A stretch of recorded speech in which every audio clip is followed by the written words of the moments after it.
West Bengal board of primary এডুকেশনের তরফ থেকে ডিএলএডের মেরিট লিস্ট তোমাদের 2025 টু 2027 সেশনের কবে প্রকাশিত হবে, বা ডিএলএড মেরিট লিস্টে কেমন কাট অফ যেতে পারে, বা ডিএলএড মেরিট লিস্ট কটি প্রকাশিত হতে পারে, সমস্তটাই জানাবো এই ভিডিওতে। তাই স্কিপ না করে প্রথম থেকে ভিডিওটি দেখতে থাকো। West Bengal board of primary এডুকেশনের তরফ থেকে প্রত্যেক ডিস্ট্রিক্ট ওয়াইজ আলাদা আলাদাভাবে কিন্তু মেরিট লিস্ট প্রকাশিত হয়। প্রথমে আসে যে তোমাদের কিভাবে মেরিট লিস্ট তৈরি হয়। তো প্রথমে যে তোমাদের মেরিট লিস্ট তৈরি হয়, সেই ডিস্ট্রিক্টে যারা অ্যাপ্লাই করেছে সেই অ্যাপ্লাই অনুযায়ী পরপর নাম্বার ভিত্তিক কিন্তু তৈরি হয়, যেটাকে জেনারেল মেরিট লিস্ট বলা হয়। তো জেনারেল মেরিট লিস্টে যার যেমন নাম্বার, যে ক্যাটাগরি হোক না কেন, সমস্ত ক্যাটাগরির একত্রিত একটা মেরিট লিস্ট তৈরি হয়, যার যেমন নাম্বার সেই ওয়াইজ।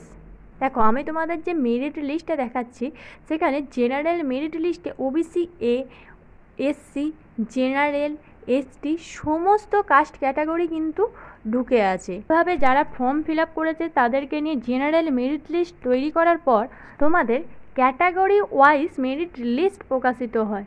দেখো, প্রথমেই আছে তোমাদের এসসি মেরিট লিস্ট, অর্থাৎ এরপর তোমাদের যে ক্যাটাগরি ওয়াইজ, সেই ক্যাটাগরি ওয়াইজ কিন্তু এবার ভাগ হয়ে যাচ্ছে। প্রথমে জেনারেল মেরিট লিস্ট প্রকাশিত হয়ে যাওয়ার পর তোমাদের ক্যাটাগরি ওয়াইজ মেরিট লিস্ট তার নিচেই থাকে।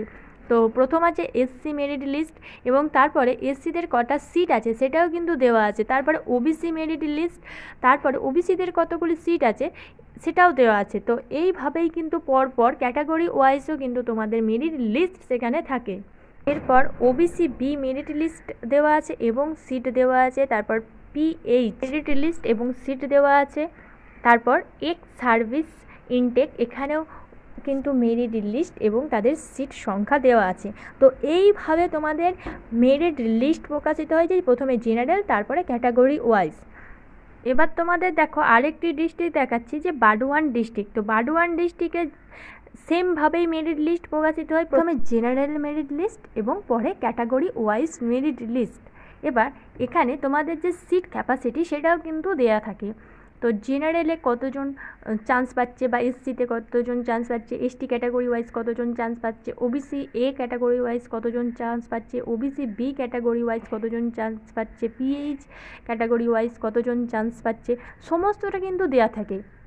কিন্তু জেনারেল মেরিট লিস্টে OBC B, OBC A, SC, ST number বেশি থাকলে, কাস্ট সার্টিফিকেট দিয়ে যদি না ফর্ম ফিল আপ করে, তাহলেই তারা জেনারেলে চলে যায়। তো জেনারেলের আওতায় সবাই আসতে পারে। এবার এই মেরিট লিস্টে আমরা যদি কাট অফ দেখি, সেখানে দেখবো যে 95% মার্কস পেয়েছে, কেউ 94% মার্কস পেয়েছে, এরকমভাবেই কিন্তু কাট অফ তৈরি হয়েছে।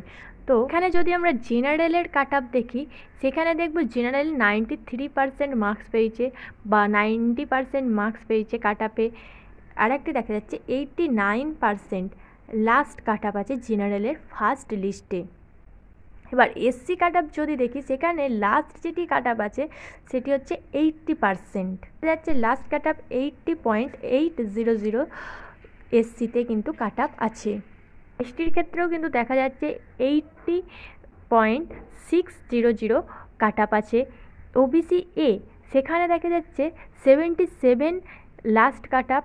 ওবিসি বি, সেখানে দেখা যাচ্ছে 88.800 লাস্ট কাট আপ, এবং পিএইচের ক্ষেত্রে দেখা যাচ্ছে 47.600 last cut up. First merit লিস্টে কেমন কাট আপ যেতে পারে তোমরা বুঝতেই পারছো, যে ফার্স্ট মেরিট লিস্টে হাই কাট আপ যাবে, অর্থাৎ যাদের মোটামুটি 90 বা 85-এর কাছাকাছি জেনারেলের নাম্বার আছে, তারা কিন্তু ফার্স্ট মেরিট লিস্টে চান্স পাওয়ার একটা আওতায় আসতে পারো, বা বলা যায় 90%-এর কাছাকাছি নাম্বারই ফার্স্ট মেরিট লিস্টে জেনারেলের ক্ষেত্রে চান্স পাবে। ক্যাটাগরি ওয়াইজ কিছুটা ছাড় থাকে, যেখানে নাম্বার পার্সেন্টেজ কিছুটা কম থাকে, তাই বলে খুব একটা কম নয়, দেখা যাচ্ছে যে 1-2% হয়তো কম অন্যান্য ক্যাটাগরির ক্ষেত্রে। দেখো, এবার হাওড়া ডিস্ট্রিক্ট দেখাচ্ছে, যেখানে কিন্তু একইভাবে তোমাদের মেরিট লিস্ট তৈরি করা হয়েছে, এবং কাট আপও প্রায় সব ডিস্ট্রিক্টে প্রথম মেরিট লিস্টে 90 অ্যাবভ কিন্তু কাট আপ থাকে জেনারেলের ক্ষেত্রে। এবার এখানে একটা ব্যাপার হচ্ছে যে 2025 টু 2027 সিজনের যে মেরিট লিস্ট, সেটা এখনও পর্যন্ত প্রকাশিত হয়নি। যা প্রকাশিত হওয়ার কথা ছিল 1 সেপ্টেম্বর, আজ 3রা সেপ্টেম্বর, এখনও পর্যন্ত কিন্তু আমাদের মেরিট লিস্ট সেটা কিন্তু প্রকাশিত হয়নি। তাহলে সেই মেরিট লিস্ট কবে প্রকাশিত হচ্ছে? তো আমরা যদি 2024 টু 2026 সেশনের দিকে তাকাই, সেক্ষেত্রে দেখব যে ওয়েস্ট বেঙ্গল বোর্ড অফ কাউন্সিলের তরফ থেকে 28শে আগস্ট বলেছিল যে ফার্স্ট মেরিট লিস্ট প্রকাশ করবে, কিন্তু 28শে আগস্ট 2024-এ ফার্স্ট মেরিট লিস্ট প্রকাশিত হয়নি। প্রকাশিত হয়েছিল 8ই সেপ্টেম্বর, অর্থাৎ যে ডেটে বলেছিল তার বেশ কিছুদিন পরে গিয়ে 8ই সেপ্টেম্বর তোমাদের ফার্স্ট মেরিট লিস্ট 2024-এ প্রকাশিত হয়েছিল। 2025-এ বলা হয়েছে যে 1 সেপ্টেম্বর মেরিট লিস্ট প্রকাশিত হবে। এখনও পর্যন্ত মেরিট লিস্ট প্রকাশিত হয়নি, আজকে 3 তারিখ। তো আর 1 থেকে 2 দিনের মধ্যে যদি মেরিট লিস্ট প্রকাশিত না হয়, তাহলে কিন্তু তোমাদের কাছে কোনো একটা নোটিশ আসবেই আসবে, যেখানে কী জন্য হচ্ছে না বা কিছু ক্রাইটেরিয়া উল্লেখ থাকবে, যেটা আমরা নোটিশ আসা মাত্রই তোমাদের সামনে তুলে ধরবো। কারণ এতটা দেরি করছে তার তো একটা কিছু কারণ থাকবে। তোমাদের 1-2 দিনের মধ্যে যদি মেরিট লিস্ট না আসে, তাহলে তোমাদের কাছে 1-2 দিনের মধ্যে কোনো একটি নোটিশ আসবে, যেখানে তোমরা কোনো না কোনো খবর অবশ্যই জানতে পারবে। সেটা আমরা অবশ্যই তোমাদের সামনে কোনো নোটিশের তুলে ধরবো। তার জন্য অবশ্যই আমাদের চ্যানেলটিকে সাবস্ক্রাইব করে রাখতে হবে। এবার এখান থেকে আশা করি তোমাদের ক্লিয়ার করতে পারলাম যে কবে তোমাদের 2025 টু 2027 সিজনের মেরিট লিস্ট প্রকাশিত হবে এবং সেই মেরিট লিস্টে কেমন কি কাট আপ যেতে পারে। দেখো, কাট আপ যেমন তোমাদের সামনে তুলে ধরেছি, এই রকমই কিন্তু ফার্স্ট মেরিট লিস্টে হাই কাট আপ যাবে। এবার যত মেরিট লিস্ট প্রকাশিত হবে, কাট আপের পার্সেন্টেজও তত 2%, 3% করে নেমে আসবে। অর্থাৎ প্রথম মেরিট লিস্টে জেনারেলের ক্ষেত্রে দেখা গেল যে 90 বা 90 অ্যাভাব কাট আপ যাচ্ছে।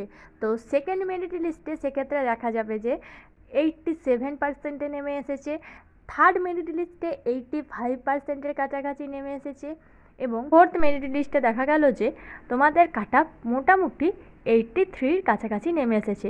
তো এইবার এই কাট আপটা 1-2% এদিক ওদিক হতে পারে। তো যাদের মিনিমাম জেনারেলের ক্ষেত্রে 80% নাম্বার আছে, তারা লাস্ট মেরিট লিস্ট অবধি চেক করবে, তোমাদের চান্স পাওয়ার সম্ভাবনা কিন্তু আছে।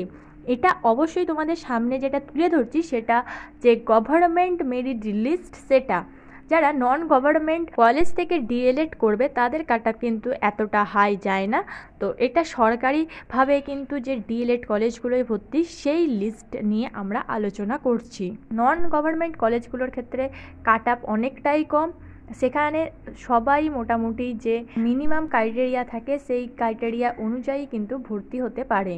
দেখো, এবার তোমাদের আরেকটি ডিস্ট্রিক্ট দেখাচ্ছি, নর্থ 24 পরগনা, বাণীপুর। তো সেখানে তোমাদের প্রথম জেনারেল যে কতগুলি সিট বা এসসির কতগুলি সিট, এসটির কতগুলি সিট, ওবিসি এর কতগুলি সিট, ওবিসি বির কতগুলি সিট, পিএইচের কতগুলি সিট, এক্স সার্ভিসম্যানের কতগুলি সিট এবং ভোকেশনাল যারা আসছে সেখানে কতগুলি সিট, সমস্তটা প্রথমেই দেওয়া আছে। তারপরে কিন্তু জেনারেল মেরিট লিস্ট আছে এবং এই জেনারেলের মেরিট লিস্টের আন্ডারে কিন্তু সবাই আসছে, SC, ST, OBC A, OBC B, সমস্ত কিন্তু ক্যাটাগরি ওয়াইজ এই জেনারেল মেরিট লিস্টে নাম্বার ভিত্তিক আসছে। অর্থাৎ যাদের নাম্বার বেশি তারাই কিন্তু এই জেনারেল মেরিট লিস্টে স্থান পায়। তো এর যে লাস্ট কাট আপ দেখা যাচ্ছে জেনারেল মেরিট লিস্টে, সেটা হচ্ছে 90.400, অর্থাৎ 90% কিন্তু এখানে কাট আপ গেছে জেনারেল মেরিট লিস্টের ক্ষেত্রে। এখান থেকেই তোমরা বুঝতে পারছো যে ফার্স্ট মেরিট লিস্টে কিন্তু হাই কাট আপ যাবে, যেটা আমি প্রত্যেকবার তোমাদের এই ভিডিওটাতে বললাম। এবার এই যে মেরিট লিস্ট, এই মেরিট লিস্ট কটি প্রকাশিত হতে পারে, এবার হচ্ছে সেই ব্যাপারটাই আসে। তো দেখো, তোমাদের ফার্স্ট মেরিট লিস্ট প্রকাশিত হবে, যতটা সিট আছে ততজনকে নিয়ে ফার্স্ট মেরিট লিস্ট, এবং তারা অ্যাডমিশন নেওয়ার পর যে সিট খালি থেকে যাবে সেই সিটে কিন্তু সেকেন্ড মেরিট লিস্ট প্রকাশিত হবে। এবার যাদের নাম বেরোলো তারা কিন্তু সবাই ডিএলএডে ভর্তি হয় না। কিছু সিট ফার্স্ট মেরিট লিস্ট তৈরি হয়ে যাওয়ার পর, অ্যাডমিশনের পর কিছু সিট বাকি থেকে যায়।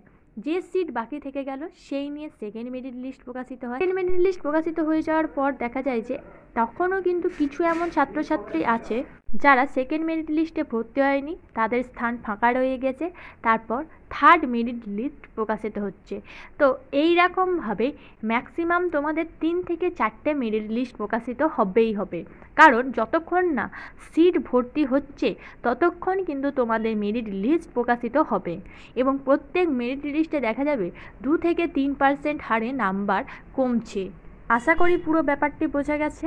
তো আজকের ভিডিও এখানেই শেষ করছি এবং সমস্ত রকম ডিএলএড সম্পর্কিত ইনফরমেশান আমাদের চ্যানেলে পেয়ে যাবে, তাই আমাদের চ্যানেলটিকে সাবস্ক্রাইব করে পাশে থেকো। ধন্যবাদ সবাইকে।